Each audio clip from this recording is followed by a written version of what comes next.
What's up? I've been reading. We'll start with The Seedling Stars by James Blish.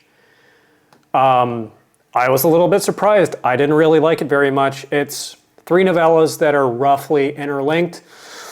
The stories regard man's place in the universe and the different potential means by which the human species might colonize the stars. The initial story is a working through of 3 different methodologies. The first one being, what if we just built big domes on the surfaces of alien planets?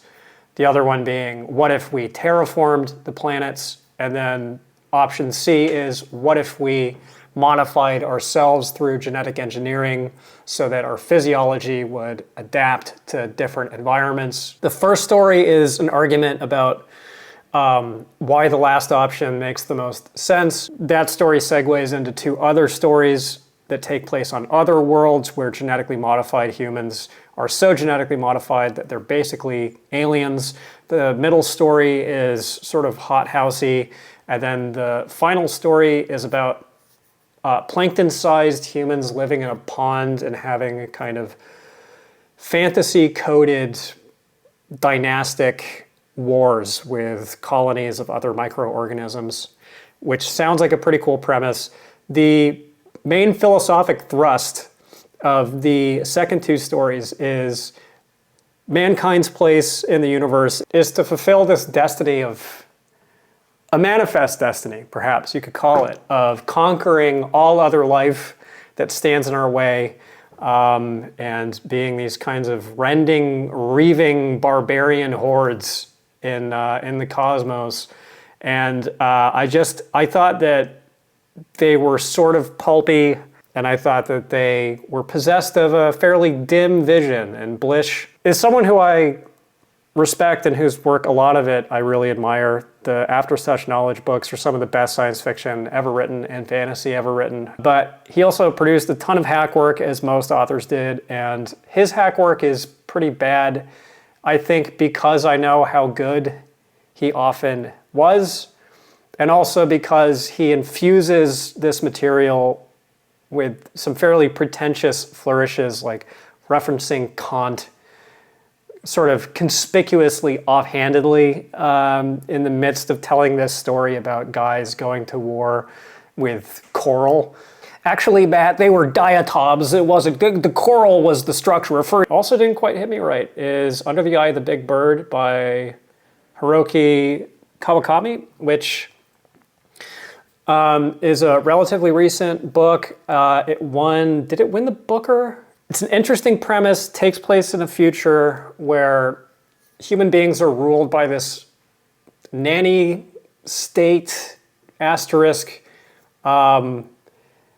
tended to by these creatures called mothers, the mothers, and they live in this sort of Edenic garden world in the presence of this big mega structure where everybody works, and it's also where all their food is produced. And when people die, their romantic partners are sent a little bone taken from their cervical spine that is in the shape of the animal skull that corresponds with the animal from whom they were genetically modified. So their DNA is combined with like coyotes and rabbits and birds and stuff. So you get a little keepsake animal skull from your lover's spine. And then that gives way to a sequence of interrelated episodes, pseudo short stories. It succeeded in building atmosphere. It did not succeed in building and sustaining and paying out tension in a way that was effective. She has this habit that was frustrating to me of building up in a particular short story a mystery, big question marks, dramatic tension of not having many answers to explain these sort of mood piece short stories or what's actually happening, what's going on. And then immediately afterwards, just having an info dump and explaining everything. So it's constantly building up tension and then relieving it right away without allowing it to germinate. And it does not necessarily like kind of accrue over the course of the book into a big payoff or a satisfying payoff, because at the end of the book, again, there was a big info dump that I did not find gratifying, and ultimately I think it over-explains the book, and everything feels a little bit rehearsed, a little bit repetitive, a little bit redundant, and sort of just too diffuse. The writing can be quite strong. I think the first short story is really good, and then it kind of occasionally squanders the promise of the first short story, and it just didn't add up to something that I really liked. This book I loved. I love Dengue Boy by Michel Nieva, I think his name was. He's an Argentinian author. It's a hard one to describe. It's like a sort of slapsticky Cronenberg movie that is hyper gory, hyper violent, written in this deceptively frivolous, sort of humorous tone about a future wrecked by ecological collapse, where the only habitable part of the entire planet is in South America. I want to say the southern tip of South America, somewhere that was previously cold and is now this tropical swamp that's a breeding ground for new strains of pandemic disease. And the world economy as it exists is driven by market speculation on new emergent pandemic diseases. There is this boy called Dengue Boy is his nickname, who is a human mosquito hybrid who goes to elementary school with otherwise normal human kids and is accepted as a fact of life, as kind of like an oddity, not worthy of real scrutiny, why there is a mosquito man, is ridiculed and browbeaten by his mother, who calls him a freak. And Dengue Boy becomes a typhoid Mary of a new form of dengue that is intensely grotesque and embarks on this campaign of essentially world conquest, coming up against a decadent ruling class of capitalists and their spoiled children, all of whom are playing this consensus reality VR MMO called Settlers and... is it Settlers and Natives or something like that? I love this book, and I'm kind of a little bit surprised that I do, because it's so violent, it's so grotesquely gory, beyond my tolerance threshold in a couple of places. And if the book has one flaw, it's probably that it lingers a little bit too much in that, and it relishes it a little bit too much, and it has just a hint of edgelordiness. But I think that as this allegory of facing the ultimate final consequences of climate change and this kind of colonialist resource extraction from the global south, embodied in this figure of Dengue Boy, the human mosquito, who is both a symbol of extraction, is a bloodsucker, is a predator, and is also the result of that kind of predatory extraction himself, I think is brilliant. I think it's a brilliant book. And the prose is really interesting. It's almost written with like Twitter irony, tonality. That's a horrible way to describe it. I'm not quite sure how to put it into words, but it has this bitter, sardonic, comedic tone. It's something really special. It's something that I have not necessarily seen before. I don't really know what else to compare it to other than a couple of movies that bear aesthetic resemblance to it. But I guess Brunner, I think maybe like Sheep Look Up. And I think that this is solidly science fiction. It involves cosmic horror as well. There is a subplot about space colonization that is excellent. It's one of my favorite books that I've read in a long time. Be warned, it is extreme. It's one of the most extreme pieces of fiction in terms of the violence that I've ever read. It is the deep darkness, but thumbs up. Princess of Mars by Edgar Rice Burroughs, I really did not like at all. This is one of the most influential science fiction books ever. Came out the same year as The Nightlands by oh my God, William Hope Hodgson. That was a close one. This casts a very long shadow, and I think that the original source material does not hold up to its children. It's about a guy named John Carter who's riding around on a horsey somewhere in the Arizona desert. I don't remember what his job description is, but rides around with a friend, getting into trouble with Native Americans described as, quote, savages. The natives kill his friend and then chase him into a cave where he's paralyzed, can hear something at the back of the cave but can't look around to see what it is, and then is whisked away, transported to Mars, the Mars as it was popularly understood to be at the time. So it was believed that Mars was probably once inhabited, and that's the Mars, or quote-unquote Barsoom, of this, this narrative, populated by aliens, all of whom are descended from a common stock and have splintered off into different like phenotypes. There are red Martians and green Martians who look very different from one another. The green Martians are like 9-10 feet tall and have 4 or 6 arms. And there is a marginalized, forgotten, ancient race of fair-haired, fair-skinned, quote-unquote white Martians. I think they are called white Martians. I don't know. I could be misremembering this, but clearly, coded as Caucasian Martians, who it is implied were victims of the unforeseen consequences of miscegenation. And there's this weird, like, very conspicuous kind of eugenicist element to the world building on Mars. But this is one of my beefs with the book. It is racist. I think it's kind of unambiguously racist. And yes, it was of the time, blah, blah, blah. My other beef is that it is simply a boring book. It's a story that you've read 100 times, this swashbuckling, almost like chivalric romance tale of damsel in distress being rescued by the Virginian genteel Civil War veteran hero, the political subtext there never being directly addressed, but a man of great Virginian upstanding honor and dignity who fought for the Confederacy. No shade to Virginia, but you see what I'm digging at there. But it's a very formulaic pulp adventure plot. And yes, I know, it is a pulp adventure story from the 1910s.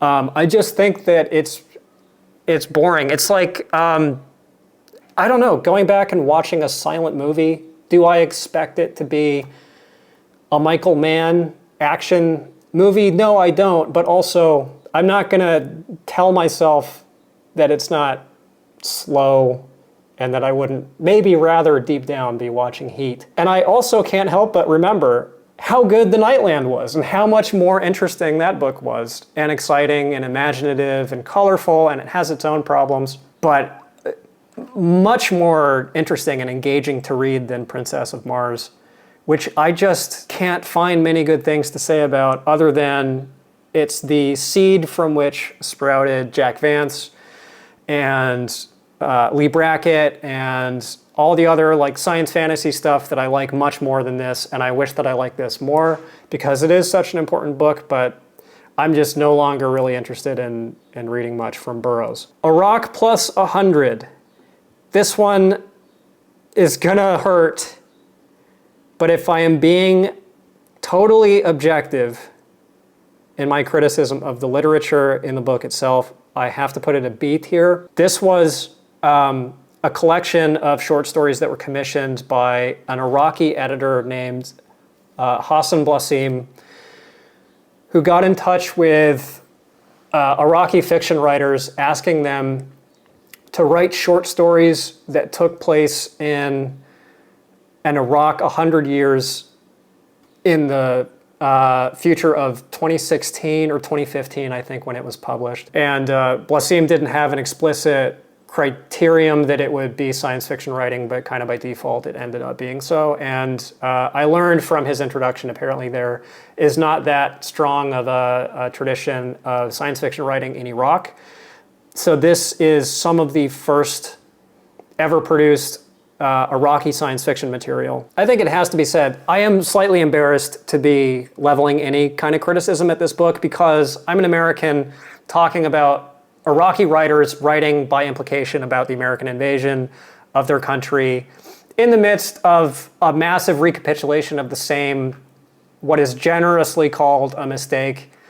So I realize that I am a shithead in this moment. I had 3 different responses to the stories. One was, some of the stories are just great, and some of them also I thought were not great stylistically. And it must be said that all of these are translated, which, you know, is relevant. Some of the stories I just found clunky, and they seemed like first passes at science fiction writing. Again, you know, fair. And then a third category, I think there's a cultural vernacular that I lack. And there were cultural references that obviously I don't even know that I missed. I'm sure that there is a lot that I don't even know that I don't know, as is true of any work in translation. But I was also conscious of the fact that there were references being made that were over my head. So much of this material is probably over my head. Some of it was a little bit clunky, and some of it was excellent. A lot of it was dystopian, understandably. There were a couple of more optimistic imaginings of Iraq, and I was also very surprised by a conspicuous absence of explicit anger directed towards the United States, which I very, very much do not interpret as exoneration in the eyes of these writers, but it is, I think, on purpose, and I can't claim to fully understand why that's the case. I respect the project a lot, and I do think that it is worth reading. And then The Battle of Forever by A.E. van Vogt. I'll give it a C. It's fine. It's not the strongest Van Vogt that I've read, and I've been kind of taking the tour. I'm starting to be van-pilled, and this is probably the weakest stuff that I've read from him. This is later in his career. I described it in the Patreon review as, imagine if Clifford Simic wrote a PKD novel but didn't have any of the cyberpunk edge. It's about a distant future where humanity has devolved into these infantile gremlin creatures with enormous heads, normal human-sized heads, but tiny baby bodies. There's only 1,000 of them. They live in a bunker underground, and the rest of the world is peopled by these uplifted human-animal hybrids a la Cordwainer Smith, who live in a strict species hierarchy with hyenas as these usurping elites who administer affairs on Earth, governed by a system of courts and laws that the protagonist runs afoul of. Protagonist is a baby man who is given an 8-foot-tall human body, sent out into the world to fact find, is going to be met a month later by a female, so they can have horrible, horrifying sex in a very funny scene. And the man does not understand his own emotions, has never felt them before, and experiences them as disgusting physiological anomalies within his own body, and he has to learn how to be brave. It's kind of wild. It's really wild. It's just not that well written, and it's pretty sloppy, which he was known for. He wrote in his sleep, oftentimes. He transcoded his own dreams into his fiction and wrote an unbelievable volume of stuff. I just read an essay from Malzberg talking about how he would typically write for 16 hours a day at the height of his powers, which is amazing. I don't think that this is him at the height of his powers. I've gone on to read much better stuff from him that I like a lot more than this, but it's got a funny cover and it's sort of amusing and bizarre, if slightly too staid and a little bit too aw shucks, but it has really bizarre stuff in it. Speaking of bizarre stuff, Dino Buzzati, The Bewitched Bourgeois.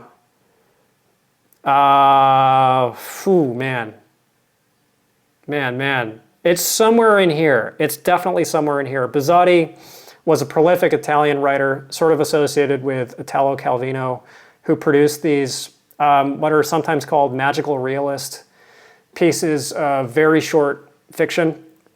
that are very much like Fantastica with a K, a term that I've used occasionally. It's my favorite term for quote-unquote genre fiction, science fiction, fantasy. Death appears personified in many of these stories that were originally published in magazines in Italy over the course of many decades. This is kind of a perspective summary of the best of his career in this short fiction form. He's written a couple of novels, at least. He's better known for The Tartar Steppe, which I've not read. But these are all very short stories. They're almost all of them great and hard to describe. There's a couple of them that are standouts.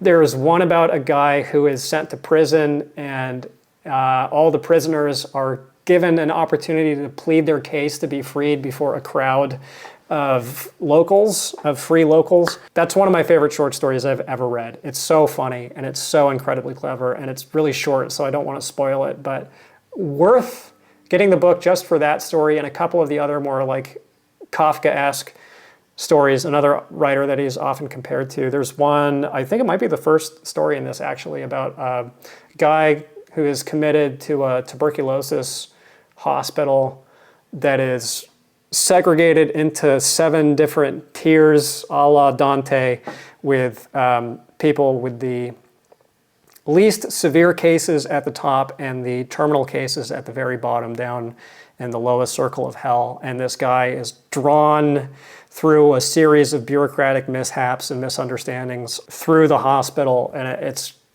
really strong. There's also a lot of religious satire, specifically of Catholicism. There's a couple of end-of-the-world tales. There's 1 or 2 Twilight Zone-y, science fiction-y stories about aliens, but I think it's a mistake to see this as like distinctly close to quote-unquote genre science fiction. It's sort of something else. Face in the Frost by John Bellairs is a pretty critically lauded standalone fantasy from the early 70s, starring characters named Prospero and Roger Bacon. Prospero is a character from Shakespeare, from The Tempest, and Roger Bacon was an actual historical figure, is the same Roger Bacon as is portrayed in Dr. Mirabilis by James Blish. These two, the Bill and Ted duo of these two characters, are wizards, or at least Prospero is this kind of Gandalf figure who lives in a hermitage out in the woods. There are strange happenings on the grounds. He keeps seeing apparitions who are messing with him, and things get darker and more disturbing. They are pressed into pursuing this quest after a villainous Sauron kind of a figure. And this quest is at turns comedic, with lots of sort of fourth wall breaking humor, which you know I just cannot get enough of. And these very odd phantasmagorical hallucinatory sequences of being assailed by insectoid ghosts. That stuff is really good, and it's kind of famous for being this really bizarre, mismatched, heterogeneous mix of these elements of this really intense, weird cosmic horror stuff with this sort of frivolous, Terry Pratchett-esque fantasy writing. And I like the cosmic horror stuff. I dislike everything else. I find it a little bit pretentious. And Bellairs, again, kind of like Blish, he's sharing the C tier with Blish here.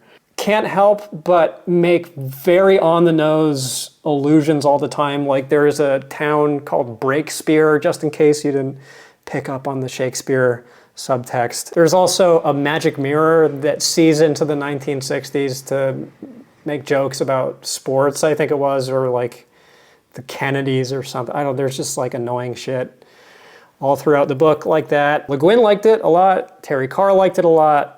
Lots of people like this book a lot. I thought that it was highs and lows that even out to something that's kind of middling. Another book that I really hate, that I'm going to put in F actually because I DNF'd it, is Ringworld by Larry Niven. I thought this was so goddamn annoying Niven is writing in this like Heinlein at his absolute worst. I just found this like insufferable. It's about this guy who has turned himself Asian, given himself a Fu Manchu, and tinted his skin. The man is 200 years old, is having an affair with a woman who I think is in her early 20s. She is written like a satire of how science fiction writers from this period would write a female love interest character. It's extremely misogynistic. It is racist. It's super clumsy. It's boring and self-indulgent. The characters are dull as shit and they constantly bicker. They're also really quippy. The protagonist, I think it's the protagonist at some point, is talking about his gluteus maximi. There's also some made-up slang in it, which is always annoying. I don't know, it was just like a perfect storm of everything that I hate in science fiction packed into one book. And like Princess of Mars, it does cast a long shadow. It's influential on a lot of like big dumb object science fiction and hard science fiction stuff. But God, I don't give a shit. The Sword of Rhiannon by Leigh Brackett is the best planetary romance stuff I've ever read. She wrote the spec script for Empire Strikes Back. And this is like reading an Empire Strikes Back version of Princess of Mars that is written with as much elegance, beauty, and poise as Jack Vance at his best. And I think at times, maybe I even prefer this to Jack Vance writing in his planetary romance mode. I actually like this better than I like the Chai books from Vance. It's very short. It is very Star Wars. It's about a guy who lives on Mars that's very Barsoomian, described in such beautiful language. This decrepit, decaying, ancient civilization on Mars, whose past the protagonist is sent back to when he raids a tomb, and then he gets embroiled in civil strife between different factions in this ancient Mars. It's just great. If you want pure sci-fi, adventure fiction kind of stuff. I've never read any science fantasy stuff, maybe with the exception of The Dying Earth by Vance, that I had more fun with. This is like the platonic ideal of Sword and Planet stuff to me. I obviously like it way more than I like the source material. It's directly, you could probably even call it pastiche of Princess of Mars, which produced a massive body of pastiche writing, consciously so or otherwise.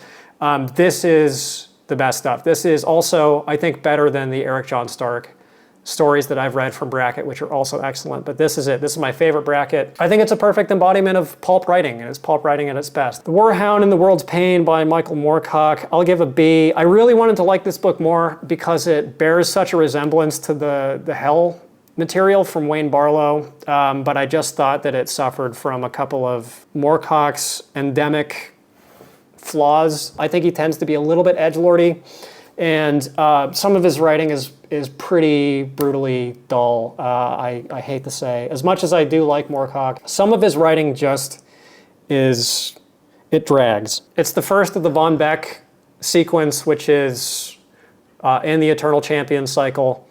And it takes place during the 30 Years' War when Von Beck is a general on the side of the Catholics, I think it is. Von Beck is a supremely self-interested Machiavellian individual who abandons his men after this opening battle sequence, or it's not a battle sequence, it opens on the aftermath of this battle that was extremely brutal.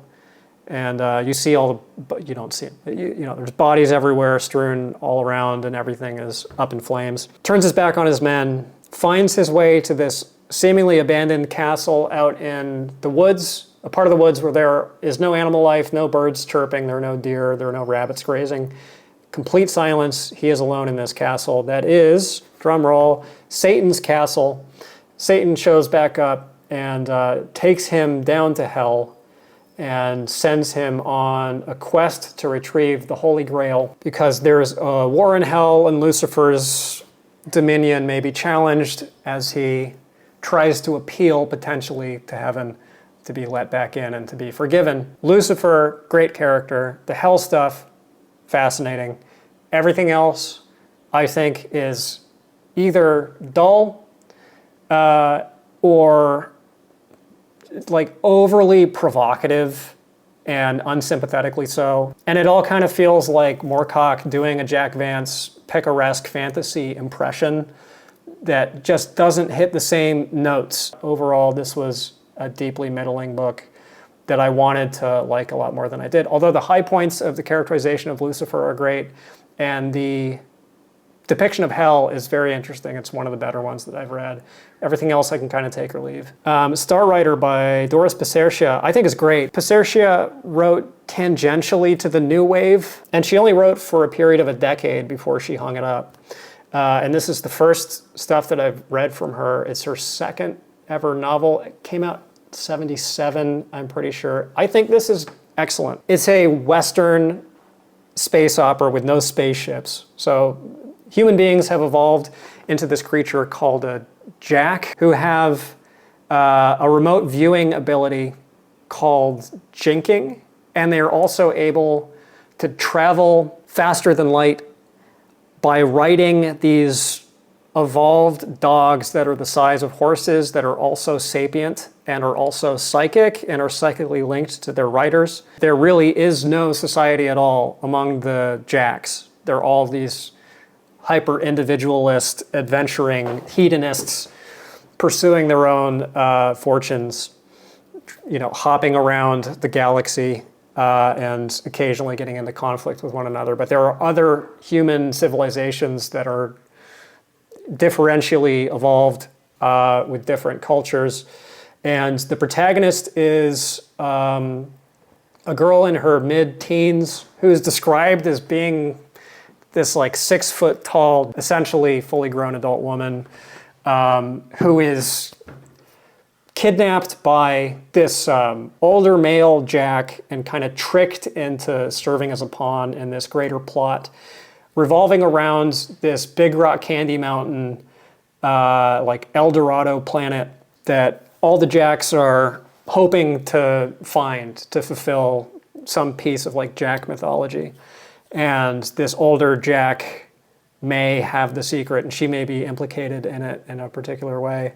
I think it's fantastically good. It's written with a lot of like lingo, kind of neo-lingo, which usually is awful in books. Very few examples of it actually working. I think this is kind of one example. People complain about how lingo heavy it is, and it kind of drops you in the deep end, and you have to piece together the meaning of these different pieces of terminology based on context. I thought that was interesting. I think all the sociology in the book is really interesting. I think that it's very actually close to parts of Female Man by Joanna Russ in its feminist dimension. It sniffs to me as kind of in the Cordwainer Smith zone of, it's just so weird that it's hard to compare it to other books, but it does have its own like internal coherence. You can tell that there was a bigger vision at play here, and she wasn't just like, you know, grabbing disparate elements at random and kind of throwing them into one book, a la Certain Individuals. Those political thematics are pretty understated. At its heart, it really is just kind of a piece of space opera. And if you just want escapist reading, also, I think that this is a good candidate. Then I read The Hard Life by Flannery O'Brien, who's an Irish writer, very heavily recommended to me by Sean F. Ultra, the inimitable Sean, whose podcast continues to be superb. It's my first O'Brien, and I thought that it was excellent. It's about two brothers who go to live with an uncle, I'm pretty sure. I don't remember a ton about this book, I will be honest. The thing that I remember is that there's quite a bit of satire of the Catholic Church and Catholic history, which is something that I don't know a ton about, so I think that was kind of over my head.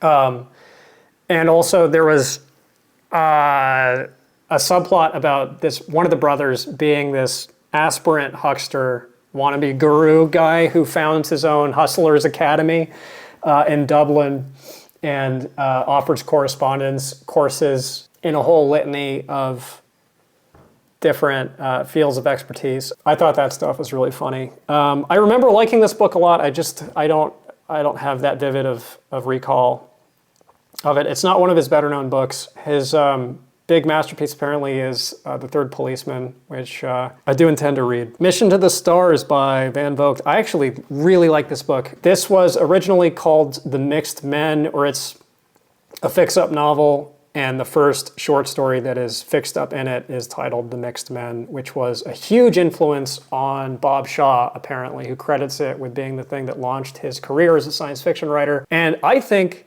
this is totally shockingly good. It covers so much ground in such a short amount of time. And there's so much like cool tech stuff, just the raw space opera, hard SF, quote unquote, big ideas, heavy lifting that science fiction is most closely associated with. If that's what you are in sci-fi for, this over-delivers. This is the equivalent of one of those 800-page long, more contemporary space operas. This is like space opera 1 rep max. This is Van Vogt benching whatever, I'm such a dweeb. What is it, like 400? That's a lot to bench, right? He's benching 1 rep of 400 pounds. Versus Peter Hamilton doing 8,000 reps with 5-pound dumbbells.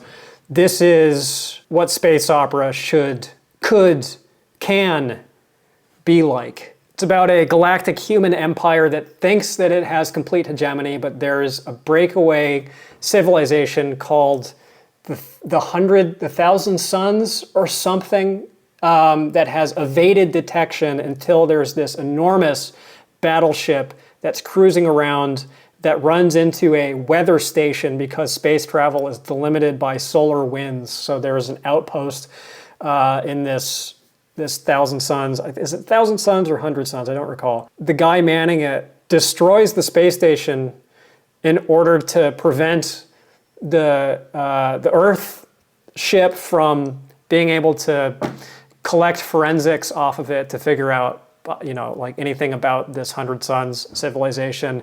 But the Earth ship is so enormous that they're able to reconstitute perfectly the entire space station inside of a hangar bay, including resurrecting this worker who they interrogate.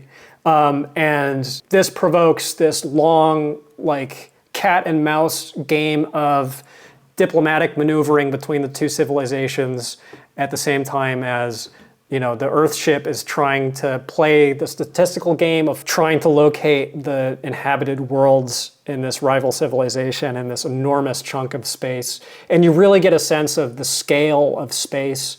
And also there's just so many cool little details of how the ship works. There are great scenes of factionalism, both on the Earth ship and in the 100 Suns, whatever, which is home to 3 different varieties of human being, 2 of whom are genetically engineered, which is very close actually to the plot of Slann. I found out reading Slann later, but I hadn't at this point, so it didn't feel redundant with that book. And I thought that this was great. There's a really well-drawn, especially for the time, female captain of the Earth ship, who's a great character. I found almost nothing to criticize the book for, except that it gets a little confusing and a little boring, and it's clunky. Van Vogt was one of the pioneers of the fix-up novel. I think it was actually him. He was the guy that came up with the idea, produced the first fix-up novels. That's novels that are enjambments of stories that were published in the science fiction magazines in the first place, and then were later republished as novels, which wasn't done regularly until the 1950s, I'm pretty sure. So this is an early example of it. And like most fix-up novels, it is sort of clunky, and you can tell, it's sort of modular. You can tell the plot takes leaps and bounds, or there will be tonal changes between chapters that are pretty conspicuous. But overall, I was really impressed with this. And this is actually the thing that put him on the map for me, much more than Voyage of the Space Beagle, which was good. But this was more impressive to me. This was more exciting. I would say if you like Alastair Reynolds, read this book specifically because, or if you like Bob Shaw, I will say also, then read this book because I was really taken aback by how good it is. Lyonesse by Jack Vance is S tier. This book is so underrated. This is called his high fantasy Tolkien epic. It's book 1, technically titled Saldren's Garden. in a trilogy of these big long fantasy books. I think it bears a lot more comparison to Song of Ice and Fire, which I say having only seen Game of Thrones, not having read the books. But this was published before Song of Ice and Fire, and it's the same kind of perspective of a fantasy world populated by humans with supernatural elements at play, in which all of humanity is under common threat, at least in this one, the principal setting of the book, which is Lyonesse, which is a fictional continent from Arthurian legend or from ancient myth that existed in the Bay of Biscay, was it, between Spain and France, which was home to Avalon, which was the seat of Camelot, King Arthur, whatever, and Merlin, who's in Lyonesse. So everybody in this island is doomed to destruction as the continent eventually sinks. And the only person who knows this fact is Merlin, or Mergen, as he's called in this. And the island is split between warring kingdoms who are all maneuvering politically for domination.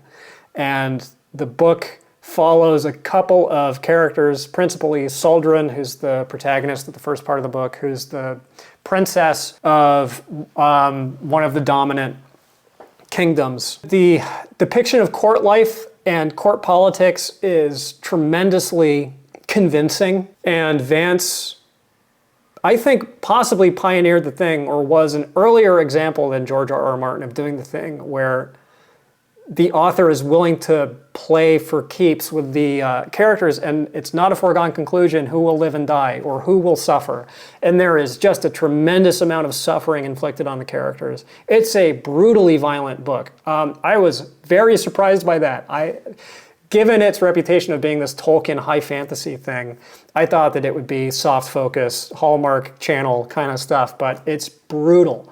It's the most violent I've ever seen Vance write. It's also Vance writing in a longer form mode that I'm not accustomed to from him, that is not written with the Dying Earth kind of flippancy or playfulness. It's a more serious Vance without being the kind of sardonic self-serious Vance of Grey Prince. And later in the book, he reverts to his more familiar, to me at least, picaresque mode of adventure fantasy, but I'm not used to him writing this big picture kind of dynastic stuff, and it's really good. This, in fact, I think is probably the best Jack Vance book that I've read, other than the first two Dying Earth books. I put it in league with those, even though those are more innovative, I think. Highly, highly recommend this. The Eye of the Wild by Nastassja Martin is a hard one to rank. I'll put it at A. It's a nonfiction book written by an anthropologist who specialized in, I think, the nomadic people of the Kamchatka Peninsula, and went to live with them and was attacked by a bear. And this is a true story. This is a memoir. And got surgery in a remote Russian hospital conducted by this surgeon who is this bizarre character, like a villain from a movie, and then goes back home to Europe and undergoes further reconstructive surgery that goes partially awry. And she describes her body as being this locus of dialogue, this site of cultural exchange between East and West, with disastrous results. And it's her talking about her memory of the bear attack and how it changed her as a person, and how it has this mythic dimension of predestination where her sense of self is so tied up with the bear attack and with the bear itself that it feels like a piece of destiny that she encountered, in which she became, through her encounter, part bear, and the bear became part human. This resonated with me very deeply, despite the kind of metaphysical overtures to how she tells the story that I take at face value. I think that it's written as largely like a spiritualist or spiritual account of this attack and how it changed her life. I've never read a book like this. I don't anticipate ever reading a book like this again. It's written like a piece of ancient myth, but it's from the perspective of this person, this contemporary person who really had the experience, and it's not fiction writing. And I also used to work with bears in Alaska. I was a fishing guide on Kodiak Island, and I was around bears all the time. Spending time around the bears, I feel, changed how I see animals. I think that it changed me as a person, obviously not to the same degree as being attacked by a bear changed Martin, but deeply resonated with this book, and it is an amazing piece of writing. Memoirs of a Space Woman by Naomi Mitchison. I want to give an S, but I have to give an A. This is a pretty obscure book. It does have a blurb from Le Guin, who is a defender of it and an advocate for it. Naomi Mitchison has probably the most interesting biography of any science fiction or fantasy writer. Just go to Wikipedia and read through the first few paragraphs. She's like Buckaroo Banzai. She is an unreal historical figure and produced quite a bit of science fiction writing. This is her best known book. And it's hard to describe, but it's so incredibly good. It's like Stanislav Lem writing a feminist rendition of Star Trek with some very uncomfortable sexual elements, and Olaf Stapledon's eye for writing books with not even the suggestion of a plot, told episodically as this character, the main character, goes on first contact expeditions, anthropological investigations of different alien species who are believed to be sapient, trying to understand them and interpret them and to establish a line of communication with them, and in the process becoming personally influenced by alien psychology. The raw like exobiology of these stories is unbelievably good. The stories themselves are unbelievably good. It's a wild ride, and it's a real oddity. I went on to read another Mitchison book that was not nearly as good, that I thought, in fact, was bad. But this is superb. This is way underrated. This should be a lot more famous than it is. Invisible Man by H.G. Wells, I thought was fantastic. I had actually kind of low expectations because it just doesn't have the reputation as Moreau or Time Machine or War of the Worlds. I think that it does deserve to be in that conversation as it is with those books. That's like Wells' big four. It shares a lot of elements with Moreau and with Food of the Gods. It shares Food of the Gods' structure, where Food of the Gods opens as this very slapsticky social satire of like English provincialism and small-mindedness, and likewise with Invisible Man. And then it leapfrogs over itself into plots with like increasingly serious emotional stakes and thematic sophistication. And same here with Invisible Man. I think that the interpretation of it as mad scientist invents a technology, or scientist invents technology that drives him to be a mad scientist, is not my reading of it. I think that this is a cautionary tale about sociopaths and narcissists, the dark triad individuals with whom we delightfully share this earth, and about it's a like Frankenstein-y caution about worldly ambition in the sciences. It's about a student who discovers the means by which to turn his flesh, all of his bodily tissue, invisible, giving it the same refractive index as air, I think it is, gives himself the treatment, and then tries to exploit it for worldly personal gain, pursuing these big ambitions that he is thwarted in because of unforeseen limitations of invisibility, like he can't wear clothes, so he has to go everywhere naked, or swaddled in bandages and wearing the iconic hat and glasses and trench coat. But when he wants to be invisible, has to be naked, so he's sick all the time because he's exposed to the elements, and becomes more and more violent as the book progresses until he becomes like a monster or a serial killer. So it's a mix of horror, science fiction, and crime writing. And I think as a parable about the dangers of psychopaths and sociopaths, it's fantastic. And I think The Invisible Man is probably my favorite single character in an H.G. Wells book. It is at times a little bit boring, which is its reputation, but I think that it deserves a little bit more praise than it typically gets. I kind of see this derided as not as worthy of a work. I think that it's simpler than Time Machine or War of the Worlds, but it is, I felt it more personally. I think I was more emotionally impacted by this than I was by those books, which I do think are better, but I resonated with this more. The Best of Judith Merrill, unfortunately, I thought was sort of difficult. I really didn't get along with her style at all. This is a collection of short stories from Merrill, who's a very important editor and literary agent and Futurian, historically an important figure in the history of science fiction. And her personal biography is also fascinating, not quite as much as Mitchison's because nobody's is, but her writing I found like distractingly, unreadably elliptical, and is kind of always extracting itself into more and more like rhetorical speculation. It's hard to describe. It's like she's constantly asking questions of herself in her prose that are never answered. I found it stylistically, for some reason, almost impenetrable, and I could not focus on it. I think that Merrill is much more interesting as a historical personage in science fiction than she is as a writer.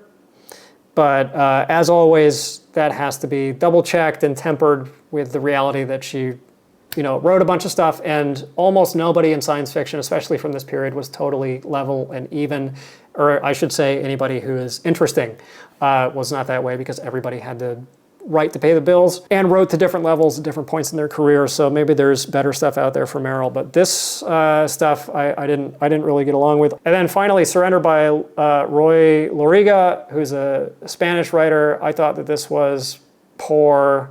I think this is from like 2015, 2016 or something. I found this a very hackneyed dystopian exercise about the dangers of the nanny state. And it's one of those books of like, be careful what you wish for, because if we as humans achieve any kind of real egalitarian state of affairs, or if we have material abundance and we're safe, secure, and our Maslow's hierarchy of needs is satisfied in the long term, then we will suffer from spiritual decay, and that's the real danger. I really don't have a lot to say about this other than it pissed me off, and I found it irritating.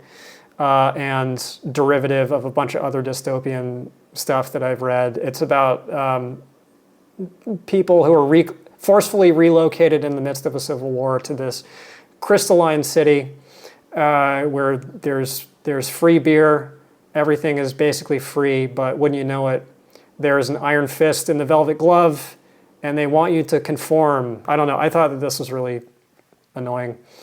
So that's 20 books. I've read more than 20 since last we spoke. Reviews of all of these, plus a bunch of other books, there's over like 210, 215 videos on it, are on the Patreon. It's $5. I think it's very worth $5. There's a massive amount of material on there by this point. You get access to all of it, and I update it a lot. I do reviews of books as soon as I read them, so you get my full, fresh thoughts about them. There will be a link to that down below in the description. Otherwise, thanks for watching, thanks for hanging out, and I will see you soon.